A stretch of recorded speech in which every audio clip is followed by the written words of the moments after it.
Nidus Breachcast, the world's first identity management app made exclusively for identity experts and product owners, is available in the iOS App Store now. Hey everybody, welcome back to the Nidus Anarchy series. I'm your host Adam, CIO and co-founder of Nidus. And today I want to answer a question that people had when I was talking about the Ray-Ban hack about how I have a magnet implanted in my finger. So I thought I'd talk a little bit about it as to why do I have it and how did I do it. But since it's such an awesome day and it's the last awesome day of the year, we're going to be doing it on the boat because I don't got much time left.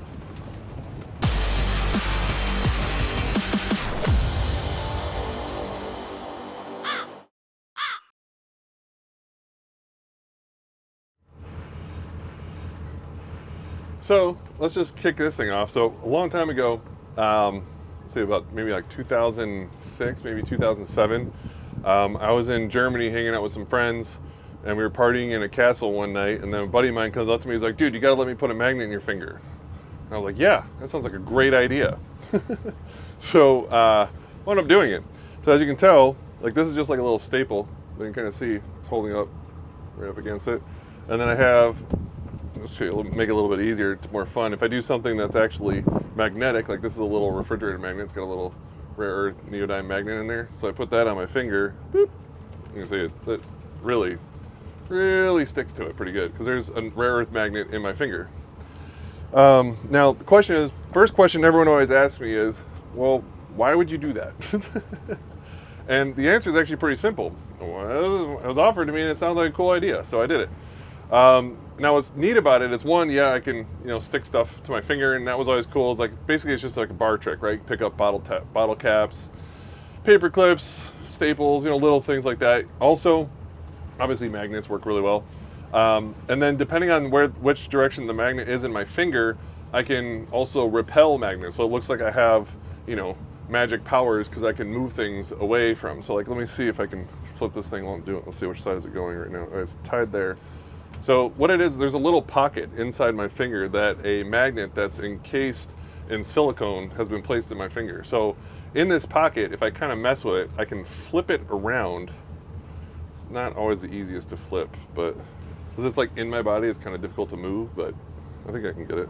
Oh well, it's kind of too much of a pain. But anyway, so depending on the polarization of the magnet, it's easier just to turn the magnet around than it is the one in my finger. So that's pretty much it. That's why. Now what came about afterwards that I found out later that's pretty cool is I actually developed a literal sixth sense that no one else has. I can feel electromagnetic waves in the air.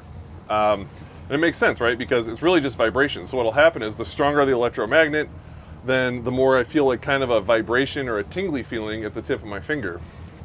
Now, the first time I noticed this, it was definitely shocking. And it was when I would go grab like a AC outlet that's plugged into the wall. And if it's not shielded properly, I can feel those electromagnetic waves just coming off of there. And it's like, whoa, you really feel it. Like, and it's strong, I feel it in the finger and it kind of goes up the hand.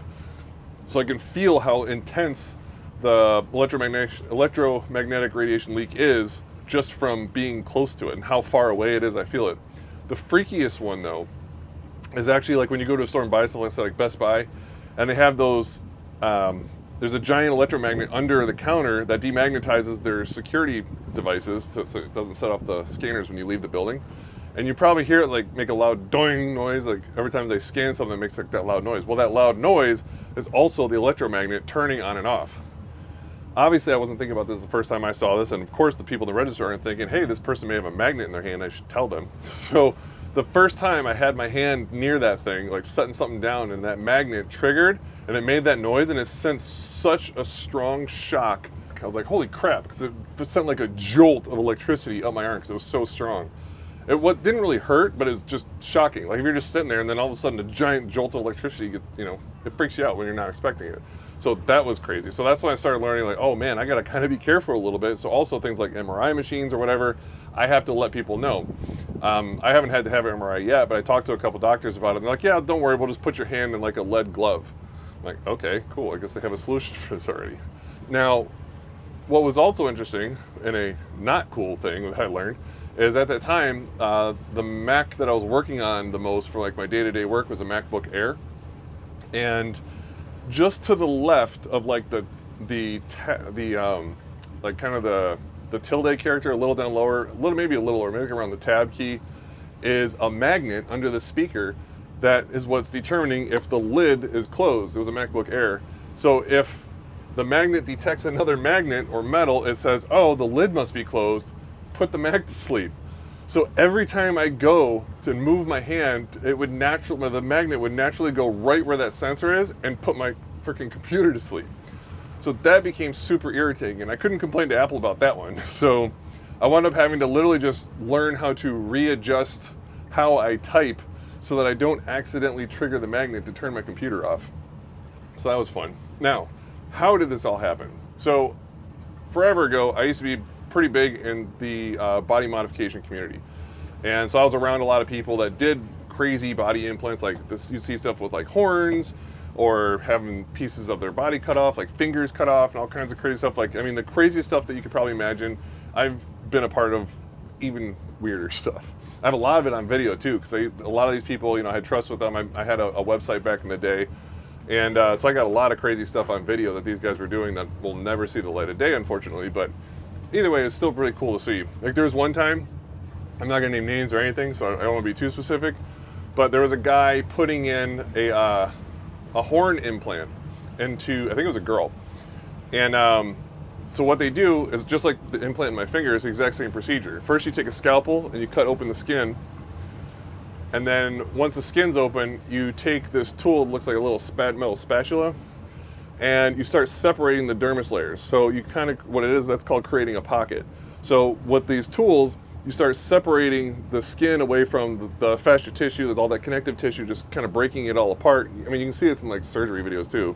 But once that's all open, then there's a pocket, then they take the implant, in my case, it was the silicone encased rare earth magnet, and then you put it into that pocket, and then you just suture up the hole, body heals around it, ta-da, you now have an implant in your body. And generally they're pretty safe. The guy that makes most of the silicone at the time, I actually got my magnet from him too, was Steve Hayworth. So he was doing a lot of the silicone manufacturing, and he was doing it really legit. Like, I mean, that stuff was medical grade. You didn't have to worry about it being, all dirty and stuff. He was I've seen the room where he does it all and how he pours it in the molds and everything, and it's legit medical grade stuff. So very clean. Piercers and the whole body modification world, most of them are overly paranoid about things like infection and cross-contamination and stuff like that. So if you're working with someone good, it's really not that big of a deal.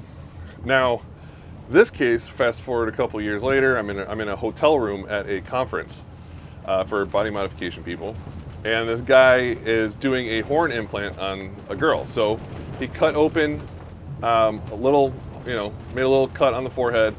Of course, the forehead bleeds a lot, so you're gonna see a lot of blood, and it freaks people out, but it's really not that big of a deal. So cut a little thing on the thing, put in there, made the little pocket.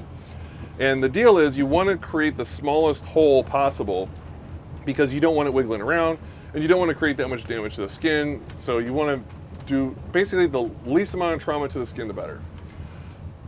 Problem is, this hole wasn't open big enough. So he's sitting there with this silicone horn, essentially, and he's trying to push it into this girl's forehead, into a little pocket, and it just goes bing, just slingshots across the room. You hear it like bounce off the wall and land on the carpet, and everyone in the room's like, oh my God, did that just happen?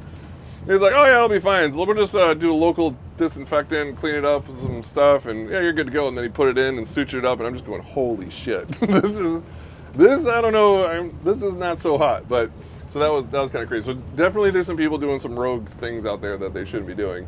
There was another one actually that was in, we were in Vegas, and again, another body modification conference, and another again in a hotel room, because this stuff's not allowed to happen anywhere, right? And when you're in a conference, everyone's meeting up to get this stuff done from these very few people that know how to do it. Well, this guy, his name was Jesse, and he wanted to get his head branded with a cautery unit, that's a medical cautery unit that's used to cauterize wounds and things during surgeries. So this particular body modification artist had one of these units, and he basically turned it up hot enough. So the cautery unit, I have like a little video that I can show you, because this has been public, so I can put this one online and I can show you guys. But this guy had the cautery unit turned up, so it's basically like a little like a wand. So it's not like this huge. It's not like shooting a fire or anything. It's just this kind of like a piece of metal that's so hot that it instantly cauterizes anything that it touches, right? But he turned it up so high that it would purposely burn through all the skin and get all the way down to the subfollicle level. So therefore, while he's burning this design in the side of the guy's head, it's going beneath where the follicles are. So therefore, hair will never grow there again, so he'll always have this crazy kind of scar thing on the side of his head.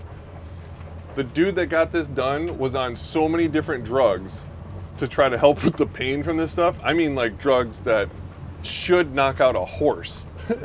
And this dude was still can only handle, I think it was like 5 or 10 seconds at a time of doing these little kind of just arcs one at a time.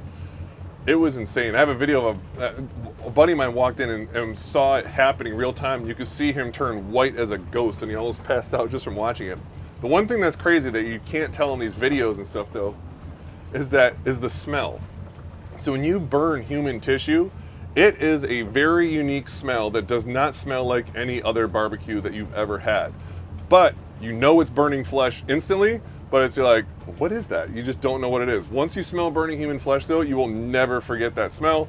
The whole hallway of the hotel at the Bellagio was just reeking of burnt human flesh. it was pretty crazy times. So anyway, back to the magnet. So I was in Germany with a buddy of mine, Arnoff. He runs a really awesome body modification studio out of Cologne, Germany, called Stigmata. And we were all hanging out there partying, good friends for years. And we're in this castle, actually with the guy that makes the silicone. He was actually there, now that I remember, him and his girlfriend. So we were all hanging out, partying, having a great time. And I agreed to get the magnet. I was like, yeah, screw it, it sounds like fun. I want to do it. And so I agreed to it. The next day we met at the body modification studio at Stigmata to get it done. I was so hungover. I mean, I threw up in a castle the night before. It was bad. So, worst possible time to ever have anything like this done. But anyway, I wound up doing it anyway. And he had the whole thing cut, making the pocket, and right as he was about to, like, I think suture it up at the end, I was just like, oh, I don't feel so good. So I ate like just a bunch of sugar real quick, popped my blood sugar back up, and I was fine, got it sutured up, and good to go. It was a really quick process. Not painful at all because they used a local on me. The part that sucked really was the healing, because what happens is on the side of my finger where the sutures are, stitches to heal it up. So now I have these little stitches on my finger. Well, I type for a living, so I'm just constantly smashing this open wound on the side of my finger on my keyboard for the next few weeks, and yeah, it made healing take a lot longer. But anyway, long story short, I now have a neodyme magnet implanted in my finger, and it still works. It's a lot of fun. I can feel electromagnetic waves. I can pick up cool things, do parlor tricks and stuff. But yeah, it's more just a good time, and it's not strong enough to where I have to fear that it's going to wipe out any type of like hard drives or anything like that. It's not that strong. So I've tested this because that was my first fear was, holy crap, what if I grab my hard drive and wipe it out just because I touch it? That'd be an interesting life hack. But yeah, so no, it's not that strong. It's really just, it's strong enough to have fun with, but it's not strong enough to do any damage. So that's it. That's the story of the magnet in my finger. I still love playing with this thing. It's just tons of fun. I'm glad I did it, and yeah, that's it. Oh, I can't get it off my finger now. So that's it. So that's the story about the magnet in my finger. Hope that clears everything up. If you have any more questions, hit me up in the comments and I'll answer them for you. Later. Nidus has just created the first iOS app made exclusively for identity management professionals. It's called Nidus Breachcast, and you can download it now. It's amazing. We have real-time updates of all the latest breaches that are occurring, CVEs as they come out real-time, really pertaining just to identity management. We have media that's going on this podcast. We're going to be bringing in a lot more others as well. And we even have a complete vendor list of all the identity management vendors and all their products, so you can find out exactly where to download their software, all the documentation. And what's even more awesome is an identity management glossary. All those crazy words and acronyms that we can never remember, they're all listed in there for you. No ads, just pure information to make your life simple.